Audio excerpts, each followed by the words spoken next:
नमस्कार साथियों। SSC GD का प्रीवियस ईयर्स का कुछ और क्वेश्चन लेकर हम आपके बीच आए हैं। पहले वाले वीडियोज में भी प्रीवियस ईयर्स का क्वेश्चन डिस्कस किया गया है, आप उन्हें भी देख सकते हैं। आइए शुरू करते हैं इसे। यह प्रश्न संख्या 1 है। हमें यहाँ कहा जा रहा है सोनल और अर्जुन मिलकर एक कार्य को 57 दिनों में सोनल और अर्जुन मिलकर 57 दिनों में कर रहे हैं। अर्जुन और रोहन मिलकर 38 दिनों में, और रोहन और सोनल मिलकर फिर से 38 दिनों में पूरा करते हैं। तो तीनों मिलकर सोनल, अर्जुन और रोहन मिलकर उस कार्य को कितने दिनों में पूरा करेंगे। यहाँ दो दो लोगों का ग्रुप बना हुआ है। दो दो लोग हैं कौन कौन? सोनल है जिसे हम एस से दर्शा रहे हैं, अर्जुन है जिसे हम ए से दर्शा रहे हैं। ये लोग कर रहा है इस काम को 57 दिनों में। अर्जुन और रोहित, अर्जुन और रोहित, हम लोग रोहित को 8 से दर्शा रहे हैं, ये है 38 दिनों में। फिर से रोहन है, ओके, रोहन और सोनल मिलकर फिर से इसे 38 दिनों में पूरा कर रहे हैं। आप इन तीनों का एलसीएम निकाल लें, जैसा कि एफिशिएंसी में आपको सिखाया गया है। तीनों का अगर एलसीएम निकालेंगे 114 एलसीएम आएगा। अगर 57 से 114 को भाग करेंगे तो हमें 2 मिल जाएगा। यह 2 इनकी क्षमता को दर्शाता है, एक दिन की कार्य क्षमता को। 38 अगर इसको भाग करेंगे तो ये 3 मिलेगा, ये भी 3 मिलेगा 38 से भाग करने पर। अगर हम इन तीनों को जोड़ दें, मान लेते हैं, हमें वैल्यू क्या मिलेगा जी? यहाँ 2s है, 2s, 2 गो ए भी है और 2r भी है, इसलिए हमने 2 को कॉमन निकाल लिया। इनकी क्षमता को जोड़ लीजिए, 3 3 6 2 8। इसका मतलब कि ये लोग तीनों मिलकर एक दिन में 8 काम पूरा कर रहे हैं, राइट। तो अगर हम इस 2 को इधर भेज दें जी, 8 से 2 को भाग कर लें, तो हमें इन तीनों का क्षमता निकल जाएगा कितना? 4। एक दिन में ये लोग 4 काम कर पा रहे हैं। यह 114 जो लघुत्तम के रूप में आया था, यह हमारा टोटल कार्य को दर्शाता है। अगर ये लोग 4 काम एक दिन में कर रहे हैं तो 114 काम कितने दिनों में करेंगे? हमें इसका समय निकालना है ना, टी। टी निकालने का फॉर्मूला होता है, काम जो भी एलसीएम आया था उसको उनकी क्षमता से भाग कर लीजिए। अगर आप इसको भाग करेंगे, ये ऊपर से 107, 57 दूना 114 हो जाएगा, ये 57 है, और नीचे में 2, ये 57/2 मतलब 28.5 दिन हमारा सही जवाब आएगा। बढ़ते हैं अगले प्रश्न की तरफ। प्रश्न कहता है 120 मीटर लंबी रेलगाड़ी की लंबाई देखिए 120 मीटर है। यह 60 किलोमीटर प्रति घंटा की चाल से चल रही है। वह एक पुल को 18 सेकंड में पार करती है, तो पुल की लंबाई हमें ज्ञात करना है। इस प्रश्न को हम लोग इस ढंग से बनाएंगे। यह एक पुल है, एक रेलगाड़ी है जो इसको क्रॉस करना चाह रही है। अब देखिए रेलगाड़ी इसको क्रॉस कर गई, तो इस पुल को पार करने में रेलगाड़ी के द्वारा तय किया गया जो दूरी है, वह दूरी इस रेलगाड़ी की लंबाई जो कि 120 मीटर है, और इस पुल की लंबाई हम लोग पी मान लें उसके बराबर होगा, राइट। एक ब्रिज हमने बनाया था, ये ब्रिज है हमारा, यस। नाउ हम लोग इसको सोल्व कैसे करेंगे? रेलगाड़ी का चाल तो आपके पास दिया है ना, 60 मीटर प्रति सेकंड और 60 किलोमीटर प्रति घंटा। सबसे पहला काम, आप उस 60 किलोमीटर प्रति घंटा को मीटर प्रति सेकंड में बदल लीजिए। आप इसे 6 से काट सकते हैं 3 बार में, इसे भी 6 से 10 बार में, तो 50/3 मीटर प्रति सेकंड हमारा रेलगाड़ी का चाल निकल गया। अब वह उस पुल को 18 सेकंड में पार कर लेती है, तो तय दूरी कितना होगा पुल को पार करने में? वह चाल गुने समय होता है, दूरी का फॉर्मूला। आप इसे 6 से काट लेना, 300 मीटर रेलगाड़ी पुल को पार करने में दूरी तय करेगी, लेकिन वह 300 मीटर तो इस पुल का लंबाई और रेलगाड़ी के लंबाई के बराबर है। डेट मीन्स P प्लस 120 का मान 300 है, तो पुल की लंबाई कितना हो जाएगा भाई? 300 में से 120 को घटा लो, 180 मीटर पुल की लंबाई हो गई। ऑप्शन नंबर 1 हमारा सही जवाब है। बढ़ते हैं अगले प्रश्न की तरफ। Yes, question number 5। हमारे पास दिया गया है एक दुकानदार किसी वस्तु को 12% के लाभ पर बेचता है। बढ़िया जी। लेकिन वह वास्तविक वजन से 15% कम वजन का इस्तेमाल करता है। बेचता भी है लाभ में और 15% कम वजन भी देता है। दोनों तरफ से फायदा उठा रहे हो। अब हमसे पूछ रहा है कि कुल प्रतिशत लाभ कितना होगा, यह ज्ञात किया जाए। देखिए, पहले तो वो 112, मान लीजिए कि 1000, 1 किलोग्राम, 1 किलोग्राम मतलब 1000 ग्राम होता है, तो 1000 ग्राम की जगह वह तौल कितना रहा है हम उसको निकाल लेते हैं। 15% कम मतलब 85%, मतलब 1000 का 85% तो 850 ग्राम वह वजन तौल रहा है। लेकिन इसके बदले वो आपसे पैसा कितना का ले रहा है? 12% लाभ भी ले रहा है ना आपसे वो। तो अगर 1000 का 12% निकालिएगा तो 120 आ जाएगा। मतलब 1120 रुपया वो आपसे ले रहा है और आपको दे कितना रहा है? 850 रुपया। 850 रुपया। अब बताओ, वो 850 रुपया का सामान आपको 1120 रुपया में दे रहा है, तो उसको लाभ कितना का हुआ? दोनों का आप अंतर ज्ञात कर ले। 1120 में से 850 को घटाएंगे, 270 आपको अंतर मिल जाएगा। मतलब उसका प्रॉफिट हो रहा है 270 रुपया जी। अब हमसे पूछा है कि प्रतिशत लाभ ज्ञात कीजिए। चलिए प्रतिशत लाभ ज्ञात करते हैं। प्रॉफिट गुने 100 बटा वास्तव में उसने कितने रुपए का सामान बेचा है? 850 रुपये का ही बेचा है, लेकिन आपको लिया देना पड़ा 1120 रुपया, तो बटा 850।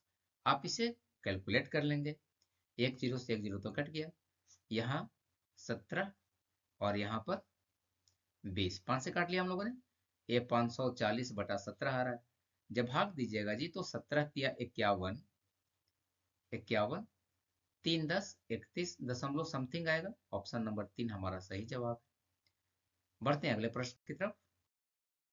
प्रश्न संख्या 6, यह घन घनाभ से जुड़ा हुआ प्रश्न है। यहाँ एक कमरा है जिसका लंबाई, चौड़ाई और ऊंचाई दिया गया है। हमसे पूछा है कि सबसे बड़ी और सबसे लंबे खंभे की लंबाई क्या होगी जो इसके अंदर रखा जा सकता है। आप जानते हैं, किसी भी कमरे के अंदर सबसे बड़ा खंभा जो रखा जा सकता है वह उसका विकर्ण के बराबर होता है। तो इस कमरे का विकर्ण निकाल लिया जाए। कमरे का विकर्ण क्या होता है जी? लंबाई का स्क्वायर, चौड़ाई का स्क्वायर और ऊंचाई के स्क्वायर का सम का वर्गमूल निकाल लेना है। लंबाई है 10, 10 का स्क्वायर कीजिएगा तो 100 आ जाएगा। फिर से चौड़ाई है 10, उसका भी 100, और फिर ऊंचाई है 5 तो इसका 25। 100 जोड़ 100 जोड़ 25 तो मिलेगा आपको कितना? 225। और 225 का वर्गमूल कितना होता है? 15। तो अधिकतम लंबाई का रखा जाने वाले खंभे की लंबाई कितना होगा? 15 मीटर का। अगले प्रश्न की तरफ चलें। यह एलसीएम एचसीएफ से संबंधित प्रश्न है जी। यहाँ दिया है, उन संख्याओं का गुणनफल ज्ञात कीजिए जिनका मसा 8 और लसा 40 है। देखिए, हम लोग जानते हैं गुणनफल का फॉर्मूला, किसी भी दो संख्या में पहली संख्या गुने दूसरी संख्या, जिसको आप गुणनफल भी कहते हैं, या एलसीएम मल्टीप्लाइड बाई एचसीएफ होता है। बहुत ही आसान सा प्रश्न। तो 8 गुने 40 कर लीजिए, कितना आ जाएगा? 320। बन गया जी। अगले प्रश्न की तरफ चले हम। यह प्रश्न चक्रवृद्धि ब्याज से संबंधित है। बहुत ही शानदार प्रश्न है। यहाँ जॉन एक व्यक्ति है जो बैंक से 10% चक्रवृद्धि ब्याज की दर पर उधार लेता है। कुछ राशि लिया है। 4 वर्ष के अंत में उसने 21,961.50 रुपया का भुगतान करके ऋण चुका दिया। तो ये हमारा क्या मिला? अमाउंट, जिसको आप मिश्रधन कहते हैं, ये हमारा मिश्रधन मिल गया है। अब हमसे पूछा है कि उसने कितने रुपए उधार लिया था। तो भाई, मूलधन हमको निकालना है, मिश्रधन हमको पता है। मूलधन कितना होगा ये हमसे पूछा जा रहा है। आइए इसको बनाते हैं। ऐसे प्रश्न में हमेशा हमें दर के ऊपर ध्यान रखना है। दर है 10%। 10% का मतलब हुआ 10/100। अगर आप इसे सरल करेंगे तो ये 1/10 है, मतलब 10 रुपया अगर प्रिंसिपल है तो ब्याज के रूप में आपको 1 रुपया देना है। तो 11 रुपया हो गया मिश्र धन, और प्रिंसिपल कितना था 10। उम्मीद है बातें समझ में आया है। अब आइए इसको हम लोग निकालते हैं। मिश्र धन बराबर होता है जी मूलधन गुने जो आपके पास दर आया उतना उतना, और जितना समय है वो 4 वर्ष था तो 4 वर्ष पावर में कर लिए, बराबर मिश्रण हो गया 21961.50। पी का मान निकालो भाई, 21,961.50। इस 10 को इधर भेजिएगा जी, तो 10 को 4 बार गुना करना पड़ेगा ना, क्योंकि 10 का पावर 4 है, और बटा में कितना है 11, 11 का पावर भी कितना है तो 4, तो 4 से गुना कर लें। कैलकुलेशन बहुत ज्यादा ट्विस्ट होगा, लेकिन हम लोग इसको शॉर्ट वे से सीखेंगे करना। देखिए पहला काम तो ये दो जीरो को हटाइए, दशमलव को हटाइए, नीचे में 2 को जीरो बैठा दीजिए। इन दो जीरो से 2 जीरो तो कट गया, इतना तो श्योर हो गए कि अब ऊपर में 1, 2 और एक 3 जीरो होगा। 3 जीरो यहाँ सब में है, सब में 3 जीरो है, इसलिए सारा ऑप्शन सही हो सकता है। अब हम देखते हैं इकाई अंक को क्या पॉसिबिलिटी है। नीचे में इकाई अंक कितना आएगा, 1 गुने 1 गुने 1 गुने 1, तो नीचे वाला इकाई अंक तो 1 आ रहा है। इस 1 से अगर इसका इकाई अंक देखें 5 है, भाग करेंगे तो इन सब का इकाई अंक कितना आएगा 5। समझ पा रहे? अब ऑप्शन में चलेंगे, इकाई अंक 5 कहाँ है, सिर्फ ऑप्शन नंबर 3 के साथ है। सही जवाब है हमारा ऑप्शन नंबर 3। बढ़ते हैं अगले प्रश्न की तरफ। यह समय और दूरी का एक प्रश्न है, आइए बनाते हैं हम लोग। प्रश्न कहता है 400 मीटर लंबी एक वृत्ताकार पथ है जिसमें ए और बी दो लोग हैं, एक ही बिंदु से एक ही समय पर 10 मीटर प्रति सेकंड और 16 मीटर प्रति सेकंड की चाल से चलते हैं। समान दिशा में दौड़ रहे हैं, ठीक है। वे आरंभ पर बिंदु पर पहली बार कितने समय बाद मिलेंगे। बहुत अच्छा प्रश्न। हम लोग इस ढंग के प्रश्न को बनाएंगे कैसे। देखो ए का चाल कितना था 10 मीटर प्रति सेकंड, तो ए का समय कितना हो जाएगा, 400 मीटर टोटल जाना था 10 मीटर प्रति सेकंड की चाल से, तो ए को लग जाएगा 40 सेकंड का समय। बी का चाल कितना था 16 मीटर प्रति सेकंड, इसे भी 400 मीटर जाना है, तो इसको समय कितना लग जाएगा, समय बराबर दूरी बटा 4, हम लोग निकाल रहे हैं, इससे लग जाएगा 25 सेकंड का समय। अब इस 40 और 25 का आप सिंपली लसा निकाल लो, बस बन गया लसा इनका 200 आ जाएगा। डेट मीन्स वे लोग 200 सेकंड के बाद फिर से एक साथ आरंभिक बिंदु पर मिल जाएंगे। बढ़ते हैं अगले प्रश्न की तरफ। यह अनुपात समानुपात का एक प्रश्न है। यहाँ कहता है ए और बी का अनुपात 5:6 है। ए और बी का अनुपात 5:6 है, बी और सी का अनुपात 6:7 है। देखिए दोनों में बी बराबर है, दोनों में बी कॉमन है ना, और बी की जो वैल्यू है वो भी दोनों में बराबर बराबर है। तो एक चीज हम लोग यहाँ से सीधा सीधा पहले निकाल लेंगे कि ए अनुपात बी अनुपात सी का मान 5:6:7 हो जाएगा। क्यों? चूंकि बी दोनों में उभयनिष्ठ था और बी का वैल्यू भी दोनों में बराबर है, इसलिए हमें कुछ क्रॉस मल्टीप्लाई वगैरह करने का इसमें जरूरत नहीं पड़ेगा। ए अनुपात बी अनुपात सी सीधा 5:6:7 निकल गया। अब आपको वैल्यू क्या निकालना है जी, ए प्लस बी का अनुपात। भाई साहब ए का मान 5, बी का मान 6 अनुपात में, तो 5 + 6 कितना हो गया 11। बी प्लस सी 6 और 7 मिलकर के 13, और सी प्लस है 5 और 7 मिलकर के 12, बस बन गया 11:13:12। इसका सही जवाब है ऑप्शन नंबर ए।